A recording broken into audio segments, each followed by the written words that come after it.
regard to Sudan, look, I'm limited in terms of the details and what I can get into from here, but I can confirm that yesterday, Blinken aye laseli ke bi tarata ka sera ka kuma ni finitigi jɛkulu ɲɛmɔgɔ kulu fan fila bɛɛ lajɛlen ye fitinɛ donnen don minnu ni ɲɔgɔn cɛ. Tile kelen gwɛlɛn cilen kɔfɛ ka taa Ameriki jamana ka ciladen jɛkulu dɔw ma min bɛ wele ko convoi diplomatique américain. A y'a lase o senfɛ k'a fɔ ko maa kɔni ma jogi k'a kun dɔ tun ye kɛlɛ ka se ka dabila fan fila ni ɲɔgɔn cɛ ni an ko ma ko cessez le feu. I can confirm that yesterday we had an American diplomatic convoy that was fired on.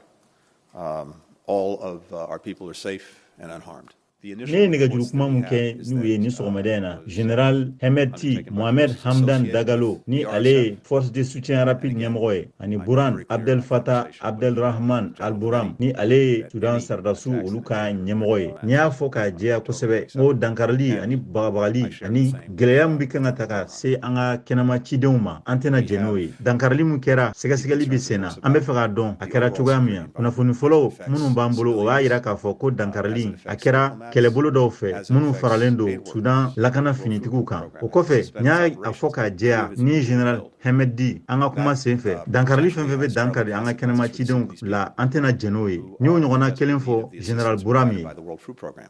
That only underscores the imperative of getting a ceasefire. Ameriki jamana ka ciladen Antony Blinken ni k'a wele kan kɔfɛ ka taa Sudan jamana finitigi kulu fila ninnu ma. Ye wele bila kɛrɛnkɛrɛnnenya la ka taa duniya jamakuluba communauté internationale ma k'u ka wulikajɔ ni fɛɛrɛw tigɛ walasa basigi ni bɛn ka se ka na farafinna kɛyanfan jamana in kan. Bataki dɔ min labilala bi tarata y'a yira ko diɲɛ sengolaba 7 olu ka kulu n'a bɛ wele ko G7 olu ka minisiri minnu sigilen don jamanaw kɔma ko ɲɛnabɔli kunna k'an ka lajɛrɛ balalen dɔ kɛ Kiriuzawa Japon jamana kan. U ye ni kɛlɛ in kɔn kosɛbɛ u ka fɔla ko ni kɛlɛ in bɛna sɔn ka dan sigi dugudenw ka basigi la Sudan jamana kɔnɔ wa k'u ka wulikajɔw kan ka bɛn min ma o de ye ka fɛɛrɛ bɛɛ lajɛlen tigɛ cogo min na furancɛ fanga o bɛ se ka sigi bɛjɛ fanga kɔnɔ min bɛ wele ko la transition démocratique au Sudan nanzarakan na. A finitigi jɛkulu filaw minnu bɛ kɛlɛ la nin waati in na y'a yira k'a fɔ k'u sera ka ɲɛtaga sɔrɔ taabolo dɔw kan kunu tɛnɛ. O waati kelen y'a sɔrɔ maa minnu ni olu ni bɔnɛna nin kɛlɛ in senfɛ hakɛ sera mɔgɔ 180 ma Washington ka fɔla. Diɲɛ jɛkulu caman ani ka fara jamana caman fabaw kan diɲɛ kɔnɔ fɛnɛ ye wele bila joona ko ka kɛlɛ dala faga. Sudan jamana faba Khartoum dugudenw ye seereya di k'a fɔ k'u tun kulo bɛ sanfɛ kɛlɛkɛ pankulun dɔw munumunu kan na u ka sangolo sanfɛ kunu tɛnɛ sufɛyan fan fɛ. O waati y'a sɔrɔ hali bi kɛlɛ gannen don Sudan jamana finitigiw ani u ka jamana finitigi jɛkulu minnu karilen don ɲɔgɔn na bɛ mugu ci la tile 3.